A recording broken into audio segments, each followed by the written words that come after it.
Is there a plesiosaur in Loch Ness? The legend of the Loch Ness Monster burst into modern consciousness with newspaper reports of sightings in 1933.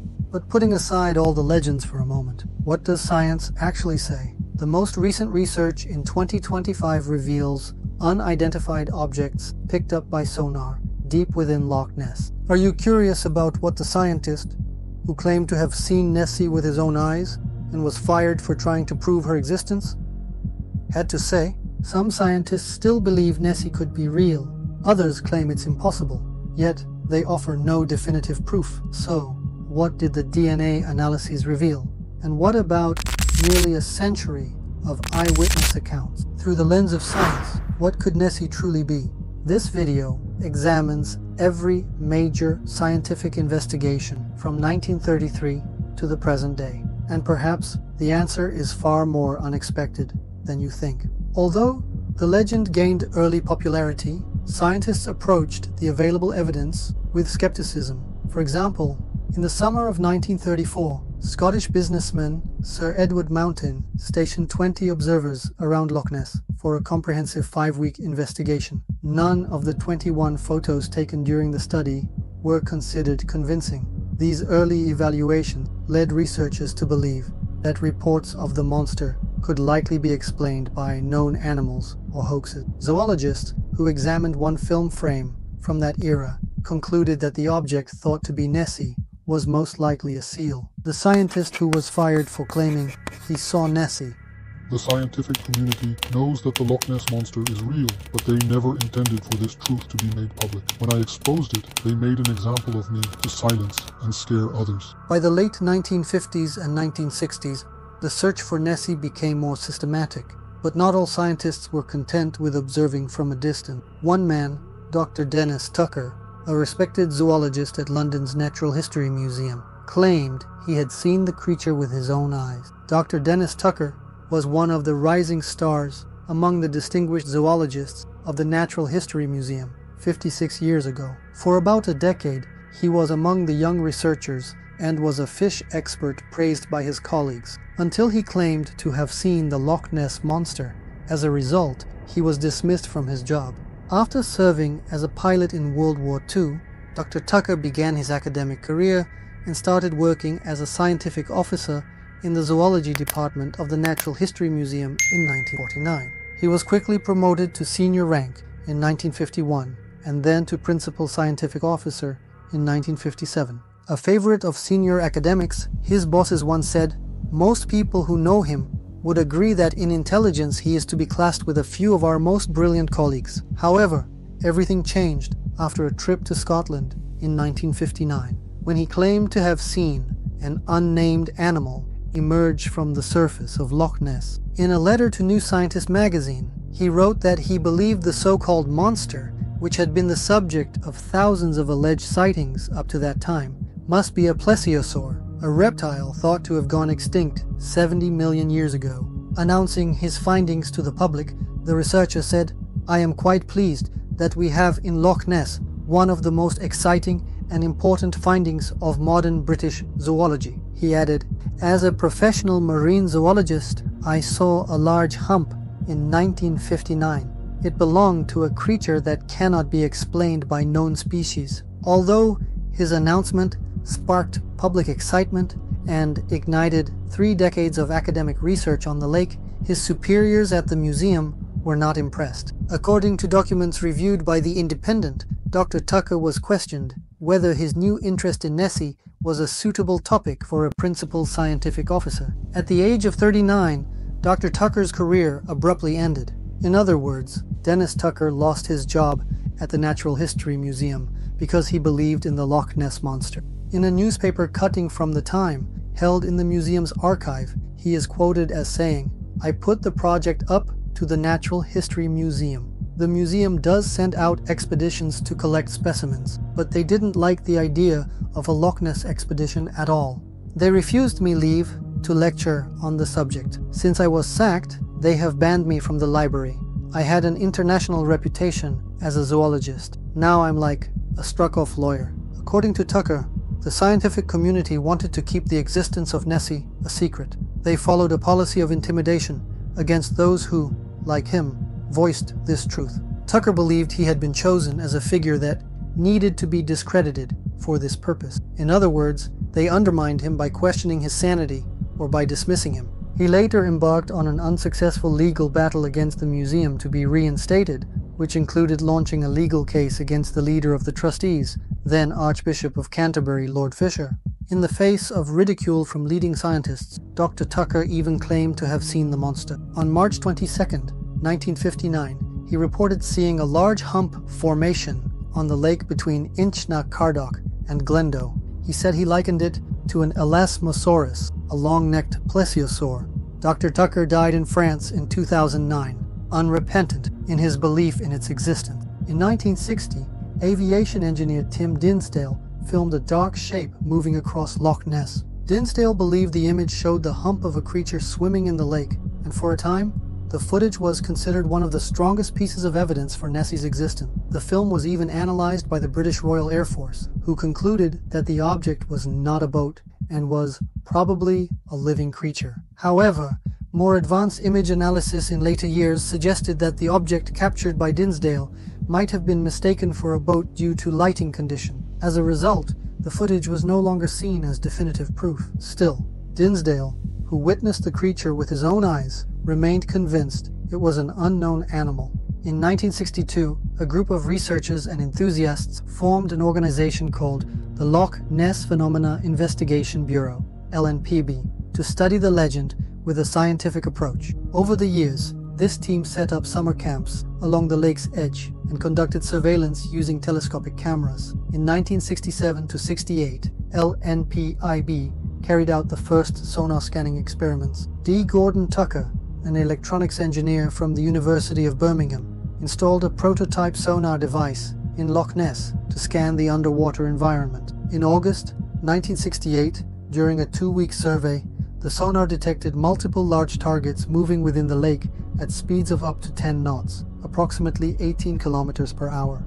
1970s sonar scans and mysterious photographs. As technology advanced in the 1970s, more ambitious investigations were launched to explore the depths of Loch Ness. In 1972, a team led by Dr. Robert Rines from the US-based Academy of Applied Science scanned the lake using advanced sonar and underwater camera system. In August 1972, Rines' 200 kHz sonar device detected a large moving object at a depth of 11 meters, estimated to be approximately 6 to 9 meters in length. The team had set up the underwater camera system to automatically take photographs when a sonar signal was received. Using this method, they captured 2 images believed to show objects swimming beneath the surface. The photographs showed large, fin-like shapes against a dark background, resembling a diamond-shaped flipper. The images caused such a stir that renowned British naturalist Sir Peter Scott proposed giving the creature an official scientific name. In a commentary published in Nature in 1975, Scott and Rines suggested the name Nessiterus rhombopteryx, Greek for Nessie of the diamond-shaped fin.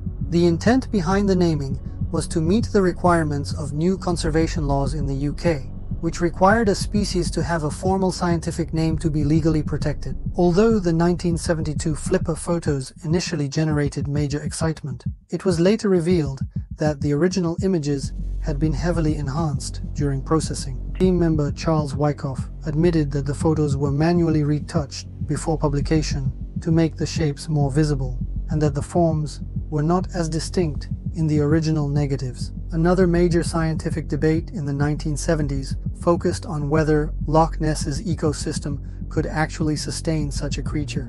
In 1972, limnologists R. Sheldon and S. Kerr published a theoretical study calculating the lake's annual biological productivity. Based on biomass data, they proposed that Loch Ness could potentially support around 10 to 20 large creatures, each weighing roughly 1,500 kilograms, and that the available fish population could sustain a small number of predators of this size. However, the following year, another scientist, C.H. Mortimer, challenged this hypothesis, noting that no physical evidence, such as a carcass or bones, had ever been found, and that sightings remained rare.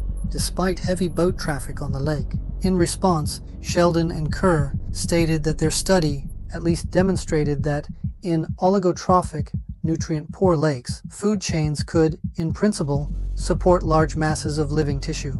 But if the lake's ecosystem isn't sufficient to feed a monster, could it be sourcing food from elsewhere? Could Nessie be accessing other waters through hidden passages beneath the lake? Loch Ness is connected via the River Ness to the Moray Firth, and from there to the North Sea. Some believe this connection could mean Nessie entered the loch from the sea, or still travels in and out regularly. To date, there is no definitive evidence of hidden tunnels or a direct connection to the sea. However, the geological structure of Loch Ness and the region's history of tectonic activity do not entirely rule out the possibility of such tunnels. In 2016, a newly discovered trench in the lake, 889 feet deep, was proposed as a possible reason for Nessie's continued elusiveness. According to this theory, a vast network of caves or tunnels may offer Nessie a natural hiding place, rendering it undetectable by sonar or camera. Diver expeditions and sonar scans have shown cave-like formations at the bottom of certain parts of the loch. In particular, depressions and cavities have been observed in areas like Urquhart Bay. It is still unconfirmed whether these voids are part of unknown underwater tunnels, but some suggest that Nessie may be hiding in these locations. The strongest support for this theory came from Dr. Rines himself. In 2001, he claimed to have discovered seashells and fungus-like organisms that are not typically found in freshwater environments at the bottom of the loch, suggesting, he said, possible evidence that Nessie might travel between the sea and the lake. 1980, large-scale sonar searches. By the 1980s, scientific curiosity around Nessie was accompanied by a booming tourism interest, leading to more large-scale expeditions. In 1987, the most extensive sonar survey to date was launched under the name Operation Deepscan. A total of 24 boats spread across the widest parts of Loch Ness simultaneously transmitted sonar signals to scan the lake. During the operation, sonar operators detected echo signals bouncing off an object of unusual size and intensity in the water column. While some scans revealed stationary debris-like shapes on the lake bed, 3 separate images showed large moving targets. Researchers led by Adrian Shine suggested that the size of these objects exceeded typical fish schools, but could potentially be seals that had entered Loch Ness. Sonar expert Daryl Lawrence, founder of Lawrence Electronics, who participated in Deepscan, examined one of the strong signals recorded at a depth of 180 meters and gave this striking statement to the press. "There's something here we don't understand. It's larger than a fish, possibly some previously unknown species. We don't know." Lawrence's comment revealed that scientists had not completely closed the door on the Nessie phenomenon and were at least open to the possibility of an unidentified large creature. 90s and 2000s, growing skepticism and new techniques. In 1994, Christian Sperling, one of the perpetrators behind the infamous surgeon's photo, confessed shortly before his death that the image was a hoax. Thus, the first and most iconic piece of supposed Nessie evidence was officially discredited. During the 1990s, underwater investigations continued with the help of improved sonar and camera technologies, yet no substantial findings were made. In 2001, Dr. Robert Rines filmed a V-shaped ripple wake forming on the calm surface of Loch Ness and claimed to have detected an unusual skeletal object on the lakebed. However, these claims lacked independent verification and were not widely accepted. By 2008, Dr. Rines, then advanced in age, suggested that the creature might have gone extinct, explaining the continued lack of solid evidence. He even speculated that global warming and changing conditions in Loch Ness might have led to Nessie's disappearance, though this remained more of a hypothesis than a supported theory. In 2003, the BBC launched one of the most comprehensive efforts to scientifically resolve the Nessie mystery through a documentary titled Searching for the Loch Ness Monster. Using 600 sonar beams controlled by a computer and a satellite tracking system, the lake was scanned in extreme detail. The technology was so advanced that even a small buoy, just a few centimeters wide, could be detected. the search turned up no large moving objects of interest. When aired, the program's participating scientists openly declared that the search had conclusively proven the non-existence of a giant creature hiding in Loch Ness. This official statement reinforced the dominant skeptical view in the scientific community.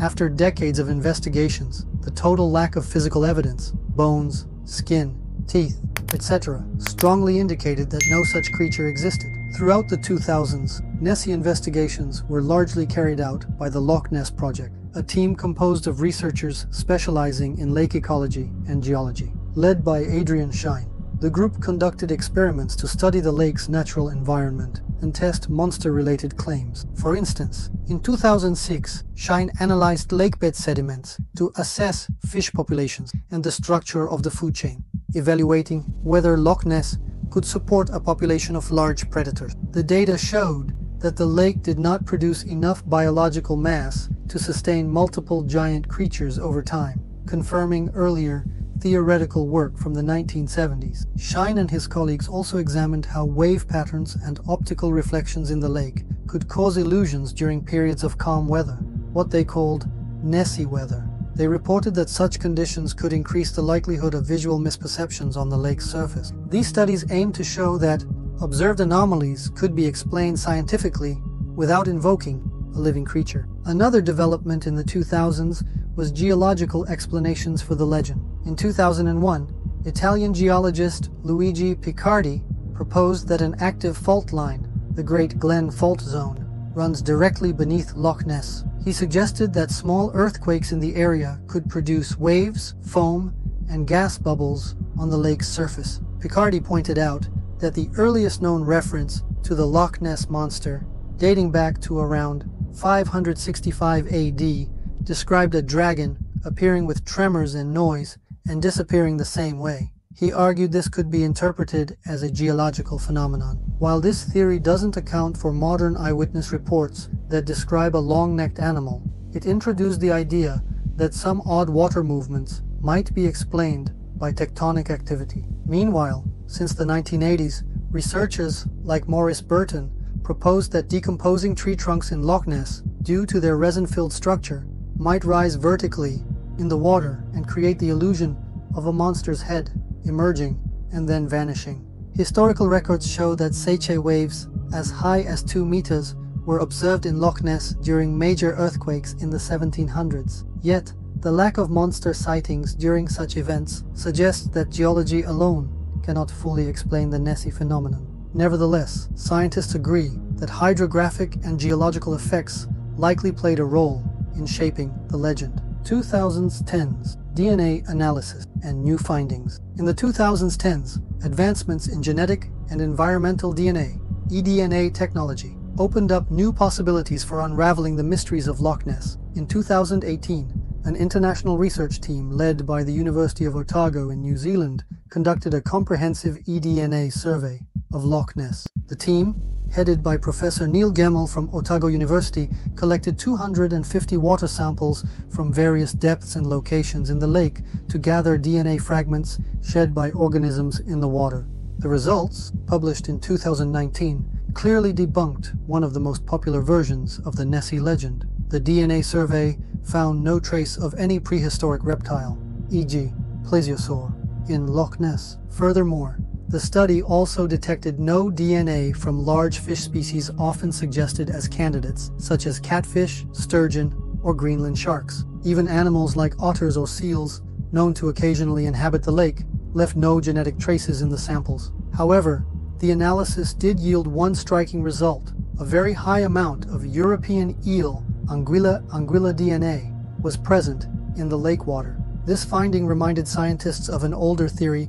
first suggested in the 1930s. Could Nessie actually be a giant eel? Professor Gemmell stated that while the data did not indicate the size of the eels, the sheer quantity of eel DNA detected raises the possibility that exceptionally large individuals might exist in Loch Ness. Referring to diver accounts of eels as thick as a human leg, Gemmell noted that it's not impossible, though extremely rare, for a European eel to reach an extraordinary size, possibly 4 to 5 meters in length. While the team emphasized that further study would be required to confirm this hypothesis. By 2019, the giant eel theory had resurfaced as the most plausible scientific explanation for the Nessie phenomenon. The DNA study also helped eliminate several other long-standing theories about Nessie. For instance, the idea that Loch Ness harbors a dinosaur, such as a plesiosaur, is now entirely dismissed by the scientific community due to a complete lack of fossil or genetic evidence. Likewise, the theory that the creature might be a giant Wells catfish was unsupported by the DNA findings. No such species was detected in the lake. Nonetheless, in 2015, veteran Nessie watcher Steve Feltham, who had observed the lake for 25 years, reignited public interest by suggesting that the monster could be an exceptionally large catfish introduced into the lake in the 19th century for sport fishing. While Feltham's claim was based on personal speculation rather than scientific evidence, it drew public attention. Meanwhile, the Greenland shark hypothesis, a cold water species that can grow up to 20 feet 6 meters, was popularized in 2013 by biologist Jeremy Wade in a television program. Theoretically, such a shark could enter Loch Ness via rivers and live unnoticed near the lakebed due to its slow movements. However, the 2018 eDNA study found no trace of shark DNA, and Loch Ness's limited connection to the sea further weakened the credibility of this idea. As a result, the hypothesis of a large, unidentified animal in Loch Ness became weaker than ever before. Still, Professor Gemmell cautioned against drawing absolute conclusions, stating, "Our data cannot rule out the giant eel hypothesis," and thus refrained from claiming that Loch Ness's mysteries had been fully resolved. 2000s, final searches and enduring curiosity. In the 2000s and 20s, interest in the Nessie legend didn't fade. In fact, with advancing technology, new research initiatives were launched. In August 2023, exactly 90 years after the first modern sighting of Nessie in 1933, one of the largest volunteer search events ever was held at Loch Ness. Hundreds of curious volunteers and researchers scanned the lake for 2 days using sonar devices, drones equipped with thermal cameras, and underwater microphones, hydrophones. Although some curious sounds were captured during this modern Great Hunt, experts identified them as likely coming from common animals like ducks. No significant images or concrete evidence were obtained. In 2020, sonar footage from a tour boat cruising Loch Ness sparked media excitement. Ronald Mackenzie, an experienced boat captain, reported detecting an 8-meter-long sonar contact in open water at a depth of 200 meters. This 100% real and unusual signal was interpreted by the sonar manufacturer as potentially belonging to a large, single living creature. Marine sonar expert Craig Wallace, who analyzed the event, stated that the object didn't resemble a large school of fish or a known geological feature, calling it highly intriguing and unexplained, and recommended renewed exploration using more advanced sonar systems. Steve Feltham, a dedicated Nessie watcher who has spent decades by the shores of Loch Ness, described the sonar footage as perhaps the most convincing evidence in the history of the legend. Feltham suggested that the recorded object might be a large Wells catfish, possibly one of the last surviving giants in the lake. While such isolated incidents do not constitute definitive scientific proof, they demonstrate that curiosity about Nessie and the possibility of its existence has not entirely faded. In the meantime, don't forget to check out our detailed breakdown of these findings in the video titled Loch Ness Monster Hunt 2025. Did they finally catch Nessie? So, what could Nessie actually be? Some scientists have evaluated the idea that Nessie could be a plesiosaur. However, the modern scientific community largely considers this to be a fantastical hypothesis. Still, a small number of researchers and cryptozoologists continue to believe that a plesiosaur-like creature may be hiding in the lake, but such views remain outside mainstream science. From the 1930s to 2025, nearly a century of searching has helped clarify the scientific consensus regarding the Loch Ness Monster. Most scientists now conclude that there is no breeding population of large, unknown creatures living in Loch Ness. The main reason for this conclusion is the consistent failure to produce any physical evidence, despite decades of observation, sonar surveys, and DNA analysis. In nearly 100 years, no bones, skin, or other biological remains have been found, and no photos or films have been definitively verified as genuine. In fact, initial excitement about potential evidence has frequently been deflated by revelations of hoaxes or more mundane explanations. Still, scientists have generally avoided closing the door completely. The principle that absence of evidence is not evidence of absence remains applicable, especially in a vast, murky body of water like Loch Ness. It is scientifically cautious not to claim 100% certainty. As Professor Gemmell, who led the DNA project, has acknowledged, even while disproving the plesiosaur and giant fish hypotheses, they cannot fully rule out the possibility of a giant eel. Similarly, sonar expert Craig Wallace emphasized that the intriguing sonar images captured in 2020 suggest that Nessie should not be entirely dismissed, and that further exploration using newer technologies would still be scientifically valuable. These views reflect the open-minded nature of scientific inquiry. The absence of evidence does not automatically mean something is impossible. It simply means it's extraordinarily unlikely. Science has applied the principle that extraordinary claims require extraordinary evidence to the Nessie case, and until such evidence is found, Nessie will not be considered a legitimate biological species. But what if Nessie is something that science simply cannot explain? What if it isn't just a living being, but a different kind of entity, one that exists outside the boundaries of space and time? And if Nessie truly doesn't exist, then why did powerful figures like Prince Philip send official dispatches to Loch Ness with hunting parties? Why fight so hard for something claimed not to be real? The answers might be far more shocking than you think. Be sure to check out our previous video where we dive deep into these theories. See you in the next Nessie episode. Don't forget to like the video, subscribe to the channel, and turn on notifications.